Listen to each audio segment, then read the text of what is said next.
मोक्षमार्गस्य नेतारं भेत्तारं कर्म भूभृतां ज्ञातारं विश्वतत्त्वानां वन्दे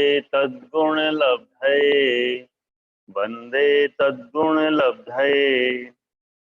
औपशमिक क्षायको भावो मिश्रश्च जीवस्य स्वतत्व मौद्यिक पारिणामिको च। 01 अर्थ औपशमिक, क्षायिक, क्षायोपशमिक, औद्यिक और पारिणामिक ये 5 जीव के स्वतत्व हैं। भावों के उत्तर भेद। द्विन्वाष्टाद शैकिंवष्टि त्रिभेदा यथाक्रमम्। 2 अर्थ ऊपर कहे हुए औपशमिकादि भावों के क्रम से 2, 9, 18, 21 और 3 भेद वाले होते हैं। जीव के भाव के प्रकार। जीव के अतिरिक्त अन्य द्रव्यों में न पाए जाने वाले अर्थात मात्र जीव में ही पाए जाने वाले भावों को जीव के असाधारण भाव कहते हैं।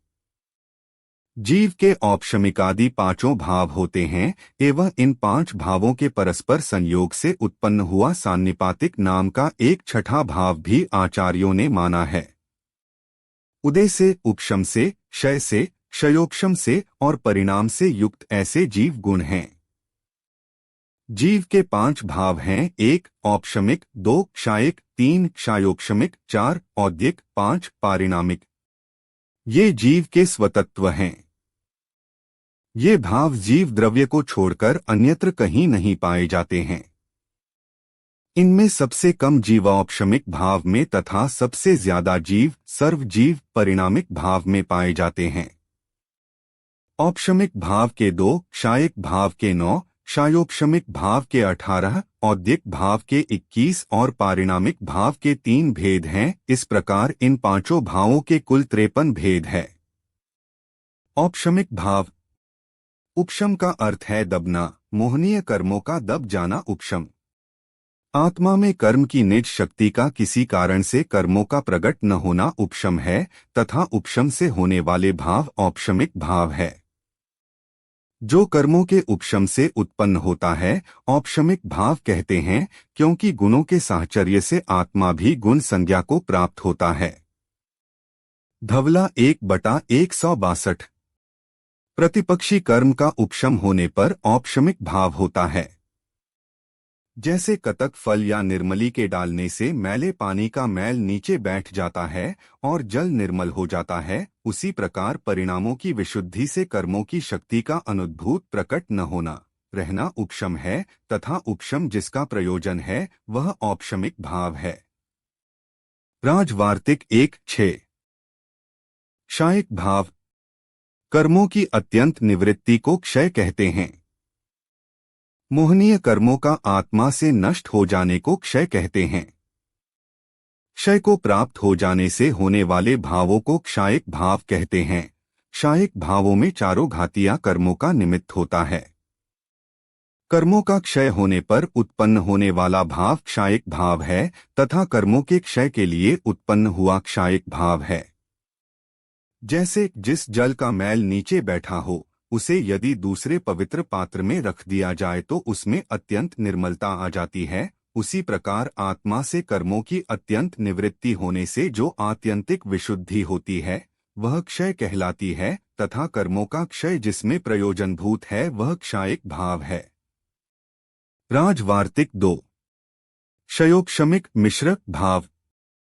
कर्म के क्षयोक्षम के निमित्त से होने वाले जीव के भावों को क्षयोक्षमिक भाव कहते हैं। जो कर्म वर्तमान में परेशान नहीं कर रहे हैं उसका नाम है क्षय, बाद में भी भविष्य में भी परेशान नहीं करेंगे उसको कहते हैं उपशम। दोनों को मिलाकर क्षयोक्षम होता है।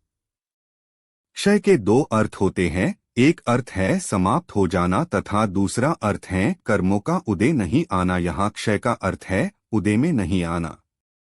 देशघाती स्पर्धकों का उदय होने पर जीव एक देश ज्ञानादिगुण प्राप्त करता है, वह क्षयोक्षमिक भाव है।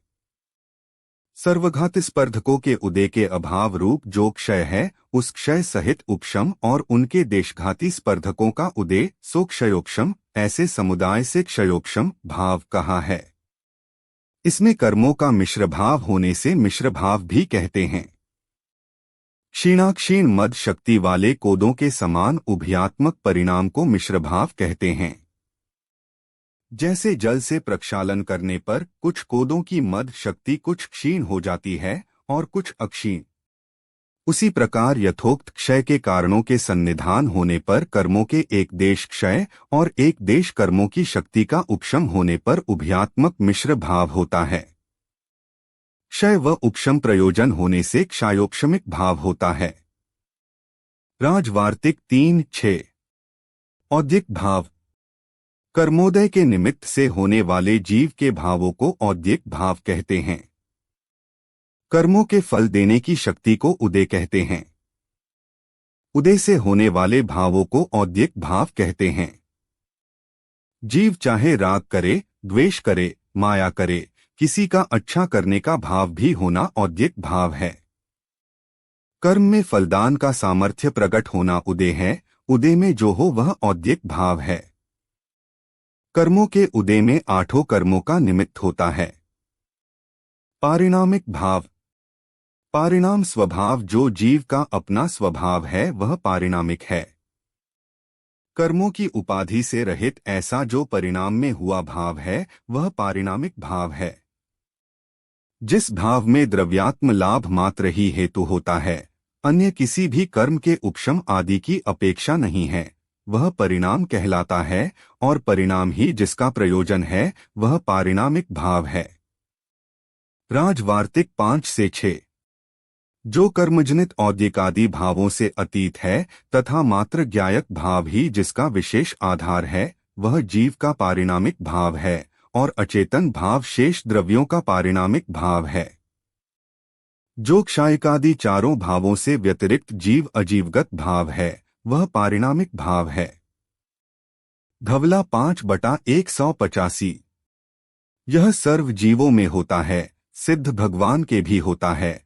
यह पूर्णता कर्म निरपेक्ष भाव है। इसमें किसी भी कर्म की अपेक्षा नहीं है। इसमें कर्म का ना उपशम है, ना क्षय, ना क्षयोपशम, ना उदय है।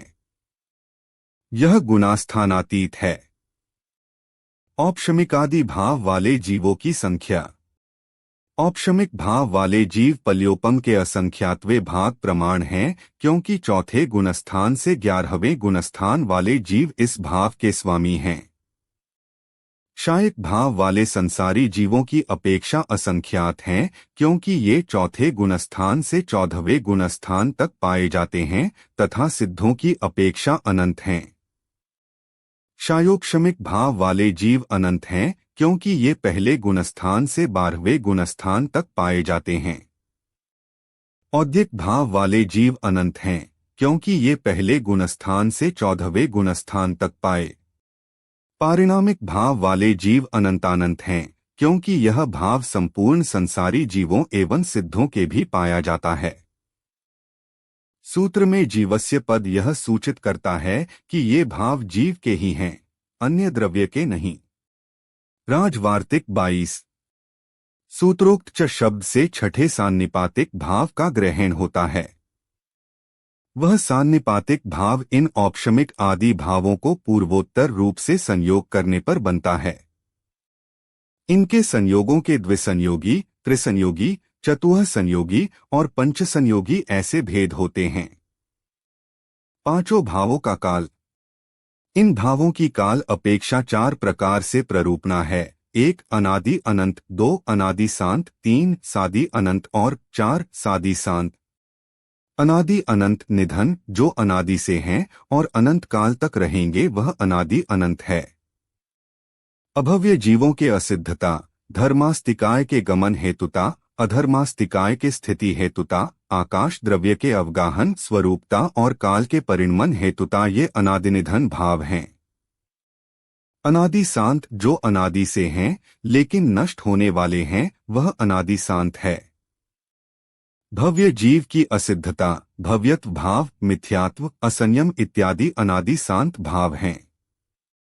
सादि अनंत जो नए उत्पन्न हुए हैं लेकिन अनंत काल तक रहेंगे वे सादि अनंत है। केवल ज्ञान, केवल दर्शन आदि सादि अनंत भाव हैं। सादि शांत जो नए उत्पन्न हुए हैं और नष्ट हो जाएंगे वे सादि शांत है। समयत्व और संयम धारण कर पीछे नीचे आए हुए जीवों के मिथ्यात्व, असंयम आदि। धवला 5/188। औपशमिकादि भावों में अनादि अनंतादि प्ररूपणा। औपशमिक भाव का काल सादि शांत है। क्षायिक भाव सादि अनंत है। क्षायोक्षमिक भाव अभव्य की अपेक्षा अनादि अनंत, भव्य की अपेक्षा अनादिशांत तथा मतिज्ञान, श्रुतज्ञान आदि की अपेक्षा सादिशांत है। औद्यिक भाव भव्य की अपेक्षा अनादिशांत, अभव्य की अपेक्षा अनादि अनंत एवं अशुद्ध पारिणामिक भाव की अपेक्षा अनादिशांत है। बंध और मोक्ष के कारणभूत भाव। औपशमिक, क्षायिक और क्षायोक्षमिक भाव मोक्ष के कारण हैं। औद्यिक भाव बंध के कारण हैं। पारिणामिक भाव बंध और मोक्ष दोनों के कारण से रहित है। धवला 7/9। 6 द्रव्यों अपेक्षा भाव। जीवों में 5 भाव पाए जाते हैं, किंतु शेष द्रव्यों में तो 5 भाव नहीं हैं, क्योंकि पुद्गल द्रव्यों में औद्यिक और पारिणामिक इन दोनों ही भावों की उपलब्धि होती है, और धर्मास्तिकाय, अधर्मास्तिकाय, आकाश और काल द्रव्यों में केवल एक पारिणामिक भाव ही पाया जाता है। धवला 5/186। तत्वार्थ सूत्र अध्याय 2 सूत्र 1 से 2 से जीव के असाधारण भाव का सामान्य कथन की व्याख्या पूरी हुई। जिनवाणी माता की जय।